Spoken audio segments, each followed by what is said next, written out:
Bom dia, pessoal. Hoje, sábado, nós estamos aqui na foz do rio Acaraú, no Itaguá. A gente está fazendo essa live para falar sobre o saneamento, sobre o Caizão, sobre as questões no bairro aqui do Itaguá. Eu quero começar colocando para todo mundo que a região do Itaguá, na nossa gestão, foi uma região que recebeu, pela sua importância, pela cultura tradicional que essa região abriga, dos caiçaras, ela recebeu uma série de investimentos em infraestrutura. Nós estamos aqui, por exemplo, a pavimentação, recapeamento entre o trevo e aqui a ponte do rio Acaraú, toda a pavimentação da rua Castro Alves até ao redor do campo de futebol, a iluminação do campo de futebol, a Basílio Cavalheiro, ainda pode-se considerar Itaguá, a pavimentação entre a Praia Vermelha e a Praia Grande e as principais ruas de acesso que ligam a Avenida da Praia à rodovia, como a Bernardino Querido e a Rubilar Marinhy. Essas foram as questões que nós fizemos aqui no Itaguá em termos de infraestrutura. Fora a rua Taubaté e o trajeto que pega por trás da escola Sueli em Bloquetes para melhorar a mobilidade urbana entre o centro e Itaguá. Importante para nós e para os turistas. Então, esse bairro foi um bairro que recebeu esses investimentos em infraestrutura. A escola recebeu sala de computação, nós aumentamos as vagas em creche, então a gente teve uma atenção especial aqui no apoio às festas tradicionais, a festa da igreja, a corrida de canoa. E hoje eu estou aqui para começar falando de saneamento com o Juan, que é morador do Itaguá, foi meu secretário de meio ambiente, também ocupou a presidência da Fundarte por um tempo e mora aqui no bairro do Itaguá. Juan, número 13130. Juan, número 13130, morador de Itaguá, ambientalista do setor cultural. E eu quero, Juan, quando nós fomos no governo, você participou muito disso, a gente fez o Plano Municipal de Saneamento e deixamos pronta a licitação para o saneamento básico. Qual a diferença? Nós estamos aqui no rio Acaraú, que é o principal lugar que recebe o saneamento, nosso principal problema. Qual a diferença entre o que nós fizemos no saneamento e o contrato atual que foi assinado? Olha, a gente está aqui, esse é o ponto simbólico da poluição do Baía do Itaguá. O rio Acaraú é o rio mais poluído de nossa cidade, porque ele recebe tanto o efluente não tratado de vários bairros, como o efluente tratado, que também acaba sendo poluente por restos de detergentes, coisas químicas que vêm na água que não são retiradas. A gente deixou preparada uma licitação que exigia da Sabesp não só a universalização do esgoto, mas também apoiar o tratamento para despoluir a Baía do Itaguá. A gente precisa recuperar essa praia para que ela seja o que ela sempre foi. A Praia do Itaguá e a Praia do Cruzeiro tinham que ser as principais praias de lazer da população de Ubatuba. Hoje a gente tem esse contrato que vai deixar de fora, na questão de receber tratamento de esgoto, cerca de 30% da nossa população. Toda a região norte, depois de Itamambuca, o sertão de Itamambuca, o sertão do Perequê-Mirim, o alto do Ipiranguinha, a Cachoeira dos Macacos, uma parte do Taquaral, o sertão da Quina e do Araribá, uma série de outras regiões vão ficar dentro desse contrato pelos próximos 30 anos, ainda sem receber tratamento de esgoto. E fora isso, a gente assinou uma dívida de 300 milhões que a gente não auditou sobre os investimentos já realizados. Na nossa opinião, esses investimentos estão mais do que pagos. Então, Maurício, acho que a gente poderia começar a trabalhar nessa fiscalização desse contrato. Então, enquanto o que eu quero dizer para você que está nos assistindo aqui, né, pediu apoio, voto, Maurício 13, prefeito, curte, compartilha, comenta, manda mensagem para mim no WhatsApp 992154489, mas se nós entrarmos, nós vamos modificar a composição do Conselho Municipal de Saneamento, que foi criado só para conta desse contrato. Esse conselho vai ser o responsável por auditar e fiscalizar toda a questão do saneamento, também a questão do lixo, não só a questão do contrato com a Sabesp, mas, se preciso, nós vamos à Justiça para exigir que a Sabesp mostre aonde estão esses 300 milhões, que isso seja debitado do quanto que ela já lucrou ao longo dos últimos anos em Ubatuba. Por isso que o Juan fala que esse investimento já está pago, tá? Então nós temos que tratar a questão do saneamento com muita seriedade, como nós fizemos, que deixamos uma licitação em que a Sabesp podia entrar, mas estava aberta para todo mundo, porque o interesse maior era o de Ubatuba, certo? Verdade. Então essa é uma questão que eu quero deixar muito claro aqui, por isso o Juan aqui, que nós vamos precisar do seu apoio, do seu voto, para pegar essa questão do saneamento e tratar ela como prioridade de Ubatuba. prioridade da nossa cidade. E ninguém melhor do que o Juan para poder, assim, ter como os nossos vereadores todos, mas o Juan com o conhecimento que ele tem de ter o gabinete à disposição para fazer essa fiscalização. Inclusive de maneira independente do executivo. O legislativo fazer essa fiscalização. Inclusive o compromisso de campanha. A primeira coisa que a gente vai fazer ali é criar uma estrutura permanente dentro do mandato para ficar em cima desse contrato, para fazer todas as revisões e usar o poder de fiscalização da Câmara, que a Câmara não tem usado, fiscalizar os contratos e as finanças do município. O mandato de Juan do Pagu 1330 vai estar permanentemente em cima desse contrato. E aí, Juan, para a gente continuar um pouco aqui sobre o Itaguá, né? Nós temos aqui a estrutura do Caizão, que o governo do estado queria fechar para a população. Foi o nosso mandato que veio aqui, tirou o portão. Nós tiramos o portão, correndo o risco, inclusive, da questão legal, mas nós tiramos o portão porque ali é um lugar, primeiro, muito usado pela juventude, para lazer. Uma juventude que se sente até excluída da praia, uma juventude que vem procurar um outro tipo de diversão ali. Então, o Caizão, no nosso governo, nós precisamos lutar para que a gente assuma o controle, que a prefeitura, que o Estado, que já não faz manutenção nem nada, que o Estado dê para a prefeitura. No nosso governo, a Contur vai voltar a ter capacidade de investimento, é ela quem pode assumir esse lugar, para transformar o Caizão num lugar plural, né, Juan?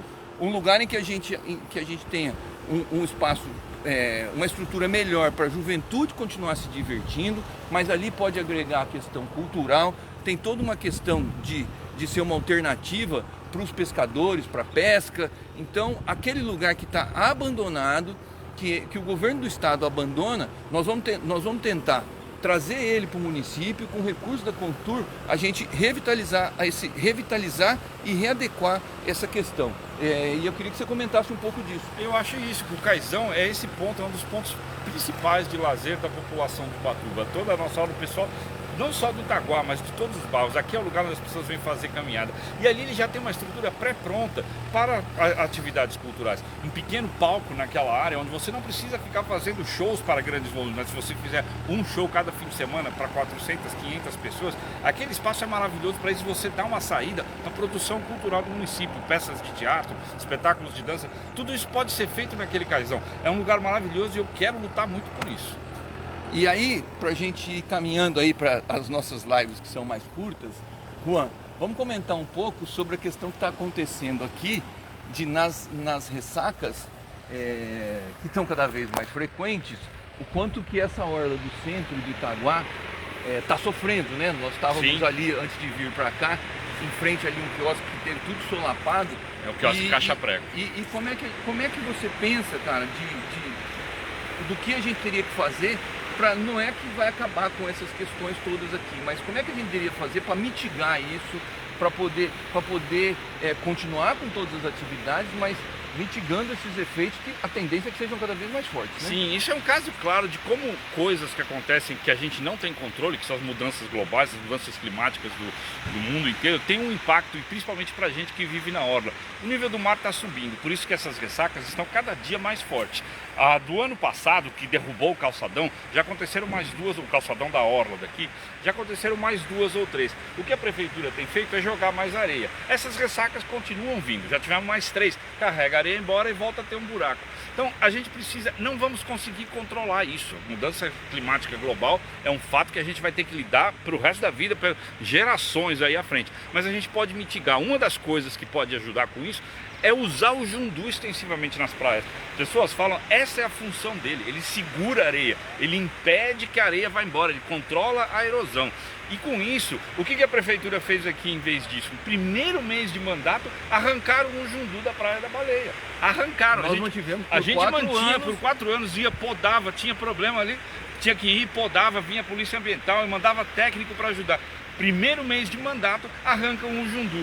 E aí a gente vai vendo isso acontecendo na hora e isso só vai piorar. Inclusive, se o Rodrigo mostrar pro lado de cá, ele vai ver como essa erosão já está afetando aqui, ó, a própria ponte. Isso aí são as ressacas arrancando essa terra. E a força do mar, a gente não controla com concreto. Não controla de Não jeito, controla de não jeito controla nenhum. de maneira nenhuma. E aí, a síntese da nossa conversa, para a gente encerrar aqui, para você que está nos assistindo, Juan, de novo, seu número, candidato a vereador? Eu sou Juan do Pagu, 13130. Juan 1330, Maurício, número 13, Domingos, nosso querido professor, nosso candidato a vice. A síntese dessa conversa nossa aqui agora, em que a gente falou aqui do saneamento básico, do aproveitamento do Caizão como um espaço para a cidade, para a juventude, você que é jovem, a gente já vai querer conversar com você durante toda a campanha, e também dessa questão das mudanças climáticas. Eu quero finalizar colocando que nós vamos fazer a revisão do plano diretor dessa cidade, tem que ser feita no primeiro ano, não pode ser feita agora, no final desse mandato. Ela tem que ser alguém legitimado pela urna para poder dialogar com toda a sociedade, para fazer a revisão do plano diretor, inclusive, Juan, para a gente poder discutir, entendeu? A questão da expansão imobiliária nessa cidade, baseada exatamente no conceito de capacidade de saneamento básico da região e da cidade, de oferta de locais para moradia das pessoas que vão vir trabalhar nesses locais, para a gente realmente ter uma construção civil que caminhe junto com os interesses da cidade e não junto com os interesses de empresas que, algumas de fora, estão interessadas só na questão do comércio das unidades, mas depois deixam para nós os problemas, e isso inclusive por conta de uma lei recente aprovada da questão das estações de tratamento, em que foi aprovada uma autorização para que o resíduo da estação de tratamento fosse jogado nos cursos d'água municipais, o que, a meu ver, é um risco para a nossa cidade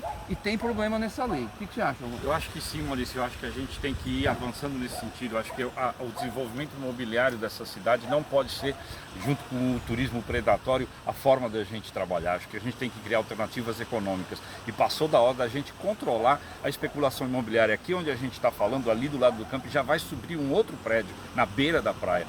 E a gente está passando do que uma coisa, um conceito ecológico, que é chamada capacidade de carga. Quanto um ecossistema aguenta. E o ecossistema, a gente pode traduzir isso para a sociedade, para o meio urbano. Quanto o nosso cidade aguenta? Para mim, ela já passou do limite que ela aguenta. Então isso tem que ser revisto. E aí é o plano diretor. A gente tem que batalhar para que a sociedade participe e que isso seja feito. É um processo muito amplo. Não dá para fazer correndo, escondido dentro do gabinete. Gente, eu estou me despedindo aqui hoje. Nós vamos andar pelo Itaguá, eu e o Juan, hoje conversando com as pessoas, dizendo da importância dessa região, assim como todas as outras regiões, que essas mudanças todas que eu coloquei, que nós fizemos, olhar para o futuro, isso significa planejar. Estamos falando aqui hoje, a gente reafirma o nosso compromisso de cuidar da vida, de cuidar da saúde das pessoas, de cuidar de oportunidade para as crianças e para os adolescentes, via educação, de desenvolvimento pela potencialização do turismo. Portanto, para você que está nos assistindo, Juan do Pagu, 13130, com vocês. Maurício 13 para prefeito. Experiência que nós dois temos de sobra pelo mandato que a gente fez, pelo que a gente aprendeu depois que saiu da prefeitura e na prefeitura. Experiência para fazer Ubatuba melhor, para fazer Ubatuba voltar a ser alegre, voltar a ser feliz e ser sustentável ambientalmente, socialmente e economicamente. Bom sábado, bom fim de semana para vocês. Curte, compartilha, comenta. Um abraço para todo mundo. Valeu!